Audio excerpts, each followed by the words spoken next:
কি ঘটনাটোৰ বিষয়ে অকণ কওকচোন।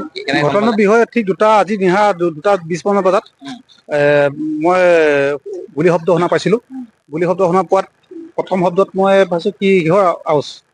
তাৰপিছত আকৌ এটা শব্দ শুনা পালোঁ। মই খিৰিকীৰ ফালৰ পৰা চাওঁ যে আমাৰ ৰাঙলু আৰক্ষী, লোকেল আৰক্ষী, আমাৰ স্থায়ী আৰক্ষী তেখেতৰ লগত ডকাইতি দলে গুলি মানে আপোনাৰ গাড়ীতে তেখেতসকলে এটেক কৰিছে, পুলিচৰ গাড়ীত। তাৰপিছত দেখা পাওঁ, মইতো ভয়তে অহা নাই। তাৰপিছত ঠিক আপোনাৰ 3টামান বজাত আমাৰ যিটো ৰাঙলু থানা আৰক্ষী তেখেতে মোক মাতিব গ'ল। যেতিয়া গুলিয়াগুলি হৈ আছিলে আপুনি হয়। এনে খিৰিকী দি বা এনেকৈ চোৱা নাছিলে নেকি কি হৈছে বা কি এনেকুৱা? খিৰিকী ফালে চাইছিলোঁ মই, কিন্তু বহুত অন্ধাৰ মানে কাৰেণ্ট নাই যিহেতু একো দেখা পোৱা নাই। তাৰপিছত পিছত মই দেখা পালোঁ যে এখনকৈ আমাৰ নগাঁও থানাৰ আৰক্ষী, সদৰ থানাৰ আৰক্ষী তেখেতসকলে উপস্থিত হৈছেহি। তাৰপিছত ৰাতিপুৱা মই ছাৰে যেতিয়া মাতিব গৈছে 3টামান বজাত মাতা মই শুনা পাওঁ যে বোলে ডকাইতি দলে আমাৰ আৰক্ষীৰ লগত গুলি চলাচল হৈছে। শব্দ শুনা পাইছোঁ। তাৰপিছত আপোনালোক ওলাই আহিছে নেকি ৰাতি? ৰাতি ওলাই অহা নাই, মই নাহিলে আৰু নাহিলোঁ, ভয়ত অহা নাই। ডকাইতৰ কোনোবা এনেকুৱা দেখা পোৱা নাই নে আকৌ? মই ডকাইত দেখা নাপালোঁ, কিন্তু ছাৰে আমাৰ কোৱা মতে কিন্তু ডকাইত এজনক তেখেতসকলে ভৰিতে মাৰিছে বুলি শুনা পাইছোঁ, আৰু গুলি মাৰিছে বুলি মই শুনা পাইছোঁ।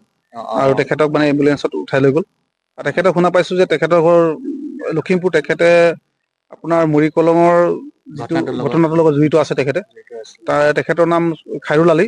খাইৰুল আলি তেখেতৰ নাম। শুনা পাইছোঁ তেখেতে এতিয়া বৰ্তমান শুনা পাইছোঁ নিহত হ'ল বুলি। হয়। ঘটনাটো মানে কি, আমি তেতিয়া খুব বেছি 2:05-10 হৈছে। তেতিয়া প্ৰথম শব্দ শুনিছোঁ আমি। ভাবিছোঁ ওচৰত কোনোবা বম চম ফুটাই আছে নেকি, নে মাল চাল খাই পেলাই বম চম ফুটাই আছে তেনেকে বুলি ভাবিছোঁ। তাৰ পিছত লগে লগে শুনিছোঁ আৰু এটা শব্দ। শুনাৰ লগে লগে মানুহজনে ভয়ত কৈছে কিহৰ শব্দ এইটো। মানুহজনে টৰ্চটো লৈ পেলাই ওলাই আহিব বিচাৰিছে। কেইবাজাৰি গুলি ফুটি আছিলে? হয়। সময়টো একেবাৰে কিমান কৈছিলে? সময়টো 2:10-5 তেনেকে ভিতৰতে হ'ব।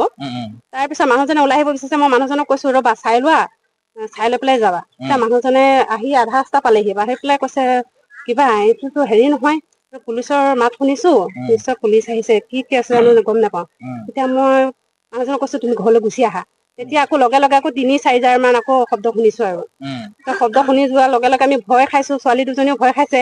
ভয় খাই আমি পেপুৱা লাগি ভিতৰতে সোমাই আছোঁ। তেতিয়া এই 3-3:30 বজাত তেতিয়া থানাৰ চাৰ এজনে আহি পেলাই আমাক মানে জনাইছে কথাটো আৰু এনেকুৱা এতিয়া হৈছে আপোনালোক বুলি। বাহিৰলৈ ওলাই আহিছে নেকি? হয়, কি দেখা পাইছে? ওলাই আহি দেখিছোঁ ছাৰসকলক দেখিছোঁ আৰু পুলিচ ছাৰসকলক দেখিছোঁ। তাৰপিছতে মানুহজনক মাতি লৈ গ'ল পুলিচ ছাৰসকলে। তাৰপিছত মানুহজনে গম পাব বাৰু। ডকাইত দেখা পাইছে নেকি? নাই ডকাইত দেখা নাপালোঁ, কিন্তু গুলিৰ আৱাজহে শুনিছোঁ আমি।